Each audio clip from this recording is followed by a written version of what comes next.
Now, anybody that knows me knows that I love soup. But today, I didn't have all my ingredients. So I just took what I had out of the, the refrigerator. I'll show you the final product when I'm done. Now watch as I saw it feel dirty water. Now watch that. Trust the process. It's coming together. Now I put green banana, some spinners, carrot, and spinach. I ain't got no other, grown provision. So where could I have? Now look on the soup. By the way, if y'all don't know, spinach is a binder in soup, especially when it comes to crayfish, crawfish soup.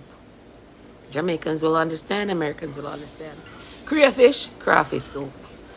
Spinach is a binder. So if you find your soup separating and you want that thickness out of the soup, put a little bit of spinach in it.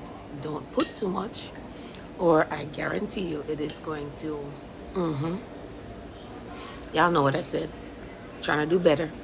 So, look at that soup. Why? Soup nice, man. Watch crayfish. Watch Mr. Krabs.